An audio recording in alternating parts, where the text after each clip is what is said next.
I did a video a few months ago about this PowerDeWise Lav mic I'm using for this video, and in it I commented on this extension cord that it came with, which I was kind of disappointed in. I had some issues with it, including the fact that it didn't seem to work initially, then it started working, and so I didn't have a lot of confidence in its reliability, and that was kind of exacerbated by the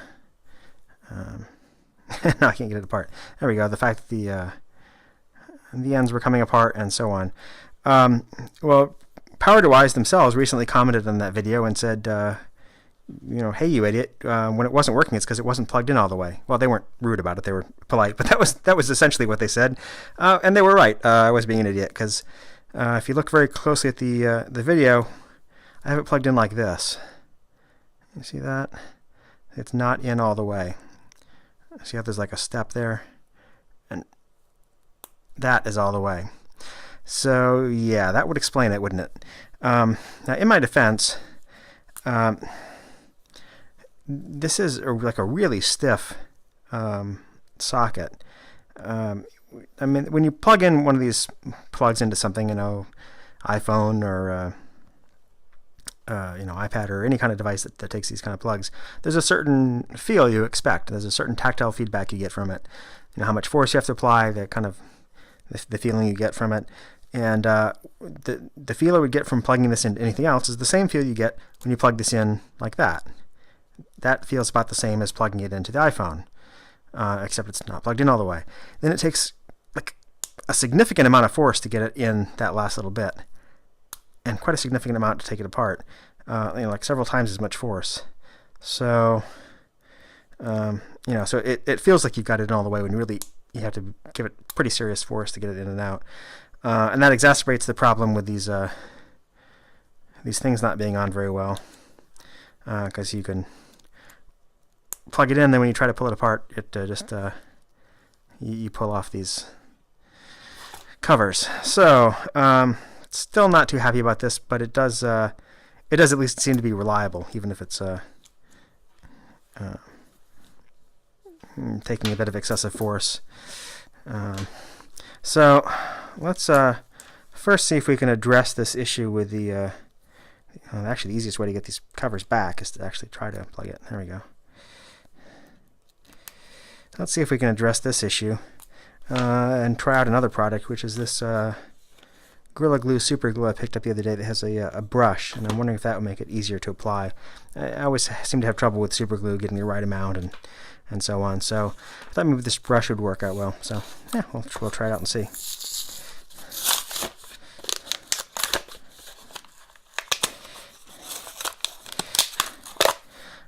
Probably what I really need is some of that stuff like 2P10 that has the activator that, so you can spray it and make the super glue set up right away, and then you're not having to hold it for a while and having it leak or rip out or whatever.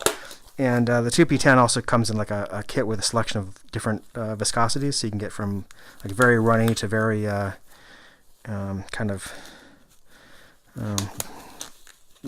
thick consistency, so you can kind of tune it to what you're trying to do. Anyway, so how does this work here?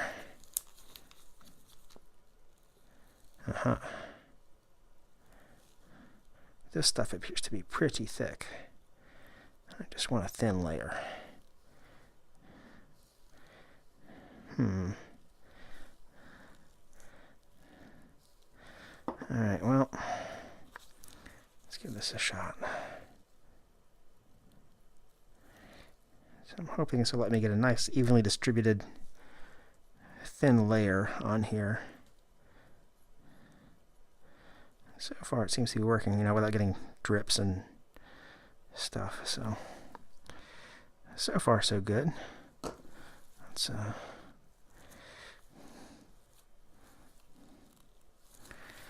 alright. Let's try this other end here.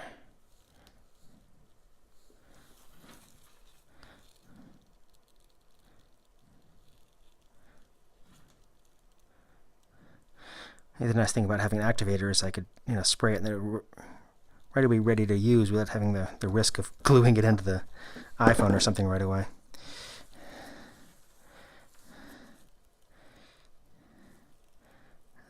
got a little excess on that, but that's all right. Okay. All right, well, that glue sets. I'll talk about another little issue I've had with this microphone that's definitely my fault in this one, just the way I'm using it. The way these kind of lav mics are meant to be used is, you're sitting here or standing or whatever, and you've got the microphone clipped kind of high in your chest, and you're talking. Right, so you're not talking into it. And the problem I've had is that when I'm working at the bench, like now in this video, I tend to be standing here, and I'm basically looking down at the bench, and I've got the microphone here, and I'm talking like this, so that I'm talking like into the microphone, which is not how it's meant to be used. And that's why you sometimes hear like pretty bad breath noise and whatnot. So thinking about an easy way to fix this, I remembered that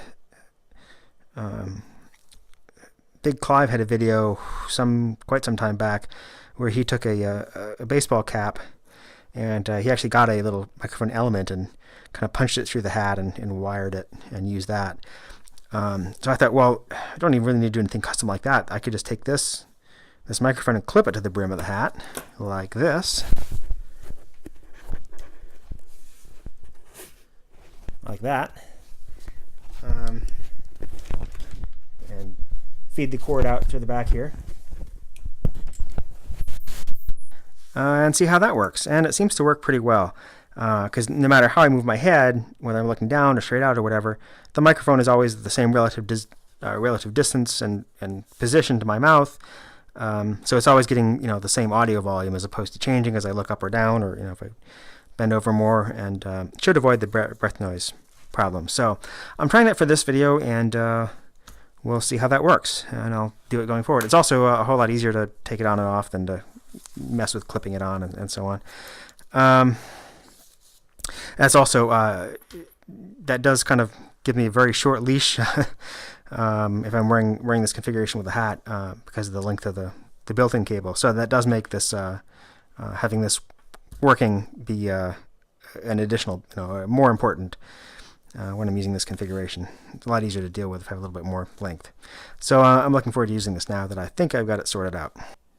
Okay, this has had now probably half an hour or so to set up. It's not sticky at all. It says to wait 24 hours for full strength, but I think it should be mostly there after 30 minutes. So I'm going to go ahead and try this and see if that glue worked. So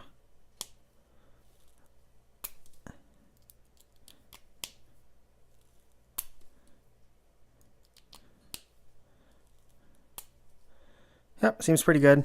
So I'll give a thumbs up to this stuff, at least the idea of using a brush applicator. I think this is a little thicker than I'd like for use with a brush, but it worked. It was definitely easier than using the dropper and so on, trying to get a nice smooth coat on it.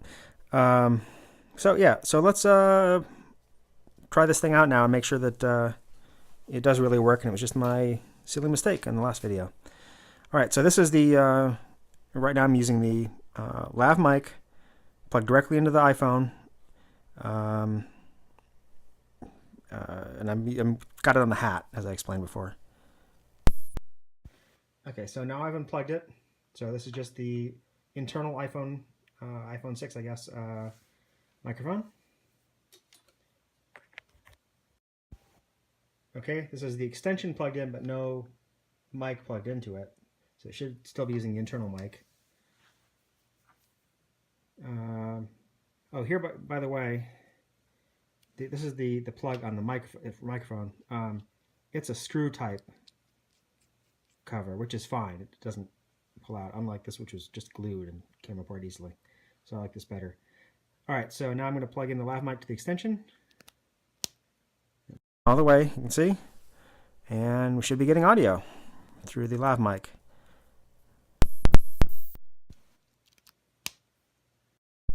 Okay. Let's see if this is working.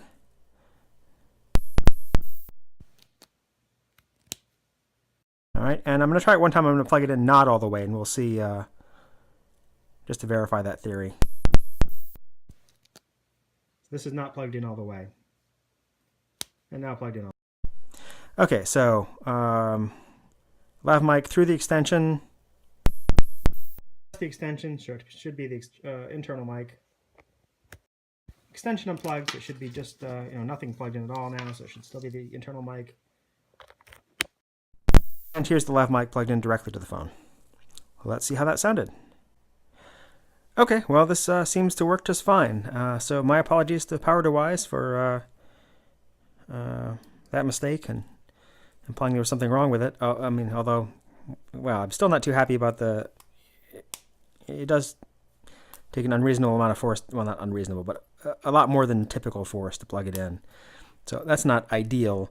And the fact that the things came unglued, I'm not too happy about that. But that said, this whole set was pretty inexpensive. I forget now what I even paid for it, but it was pretty inexpensive, and I would have been happy to pay that price without the extension cord at all. So, I mean, I can't really complain about it for something that was kind of essentially free from my point of view. So, yeah. So I'll be using this from now on. And thanks to PowerDeWise for pointing out my error. And here's a little product placement for them. Which, by the way, it comes with a couple adapters. So it comes with a couple spare windscreens, an adapter for fusing it for the 3-conductor style plug on like most normal devices instead of a phone or an iPad, and the extension cable, and this nice little bag that it goes in. So cool. For I should say, when I was just joking about product placement. They're not paying me for this, of course. But yeah, this is yeah, it's worthwhile. I think it's a decent product for the price. I'm pretty happy with it, and I think this hat arrangement is going to work out pretty well. Although it did seem a little bit, the audio seemed a little bit too hot to me now, and still had a lot of unpleasant noise to it, I thought. So I am trying. I originally had it set up this way so it was facing more towards me. I'm trying it faced away from me a little bit, and that seems to improve things a little bit. But it may still be a little bit, maybe a little bit too close to be ideal, really. But yeah, we'll try it out for a while this way and see how it goes. Yeah, if you like this video, please like, comment, and subscribe. Thanks.